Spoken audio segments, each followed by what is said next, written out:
In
New York, one time Pat did, and he had, I think, about 23 years with Sesame Street. He was a guitar player on that show, an extensive recording career, and he wrote, "You want me to tell you, in 1995 I retired after 35 years and played in the studio. It all began with Patrick Thompson.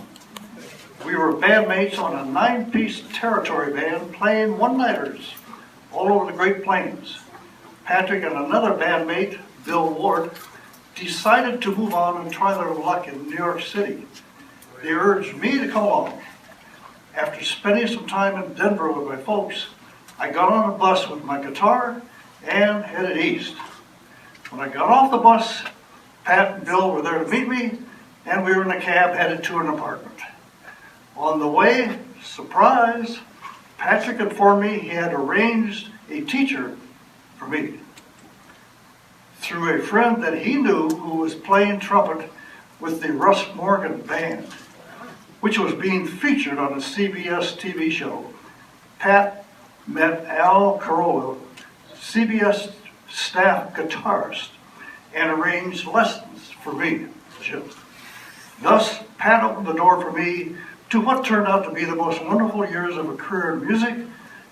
I'm a high school graduate from Westminster, Colorado.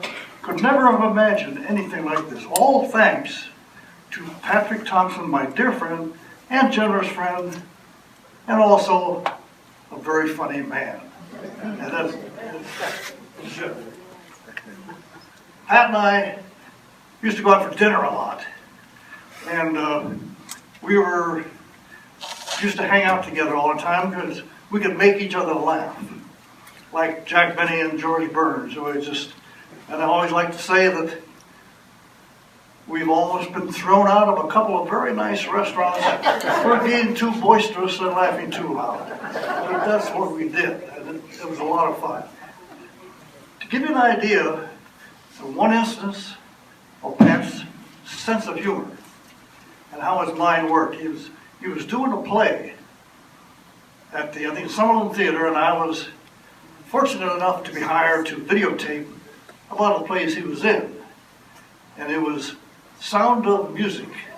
It's the Von Trapp family, World War II, the Nazis. So I always got there early, and I was setting up, and my wife was there, she's helping me. Pat came back to talk to me while we were setting up. He says, "You know, there's one scene in this play. We've been doing it for a couple of weeks. And I always want to do it a little different." I said, what's the scene? Well, the scene is supposed to be, there's a cocktail party in this living room. And a lot of dignitaries there, some German generals, and they're getting into political talk. I'm a waiter. I come from off stage, and I'm all dressed. I got the white gloves and a metal tray. On the tray is an envelope. And I walk over to the German general, and he says, "What?" And I said, I have a message from Berlin. Berlin, give me that. And I walk on stage. He says, I always wanted to do this way. I said, what do you mean? He said, well, I walk on stage, I got the tray, and I walk up to the German general, and he says, what? I said, I have a message from Berlin. Berlin? Irving said to say hello.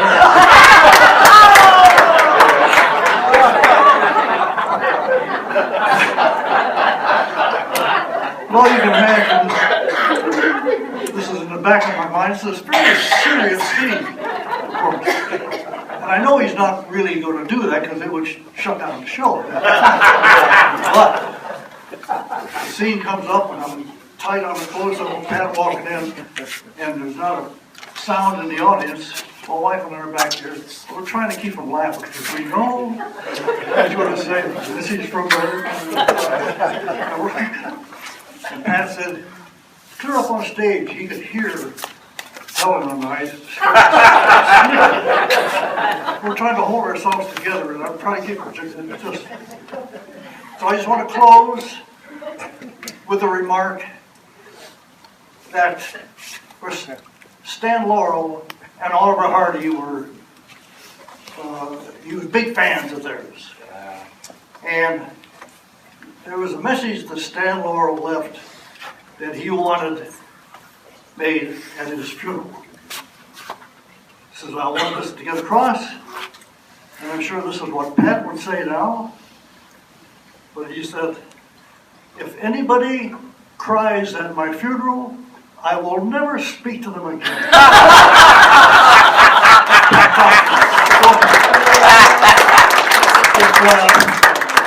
We got some time before the caterer serves the food.